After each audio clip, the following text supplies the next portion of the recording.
Nafikiri sisi hatujafanya eneo moja. Sisi tunavyoandaa timu, tunaandaa timu kiujumla. Kwa hiyo katika kuandaa timu kiujumla ina maana vitu vyote hivyo vya msingi vipo ndani ya maandalizi. Sasa nafikiri ni vitu ambavyo vimeshafanywa kazi na nafikiri viko vizuri. Nafikiri nimeeleza tangu mwanzo. Nimeeleza vizuri kabisa kuwa tumejiandaa na huu mchezo toka Dodoma. Maandalizi yote tulishafanya. Na hapa tumeingia salama kabisa salimini. Kwa hiyo kikubwa tu kesho Mungu atuamshe salama ili tuende sisi tukakamilisha jambo letu ambalo tumekuja kulifanya hapa Zanzibar. Bado tuko kwenye mchezo wa ligi kuu na kesho ni mchezo wa mwisho. Kwa hiyo kwanza mpaka sasa hizi tulipofikia tunashukuru Mwenyezi Mungu. Tumecheza ligi salama na kesho tunaomba tuhitimishe salama. Kwa hiyo washabiki waje kwa wengi kesho. Ni mechi ngumu kwa sababu tunacheza na mtu ambaye anafukuzia ubingwa, kwa hiyo sitakuwa sio mechi rahisi. Kwa hiyo itakuwa mechi ngumu na nzuri kesho. Sasa kikubwa kuna idadi maalum ya mchezo. Wachezaji lazima 22, 21 wavae, 11 waanze.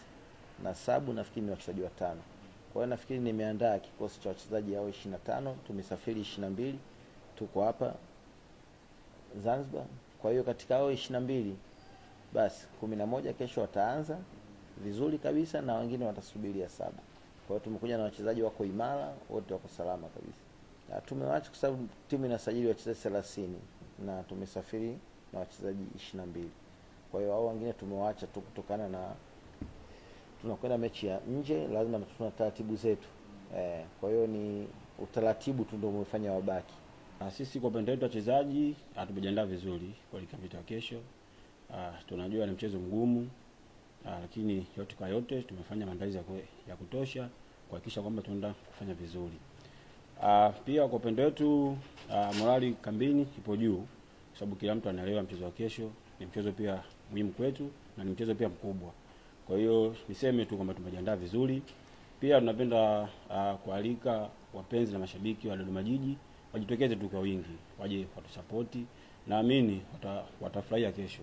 Mimi nadhani tumewaona wapinzani wetu ambao tunaenda kukutana nao na mwalimu ameshaona. Kwa hiyo tuniseme tu kwa jumla kwamba tumefanyia kazi kila sehemu. Kwa hiyo naamini tu kutakuwa kuna mchezo mzuri.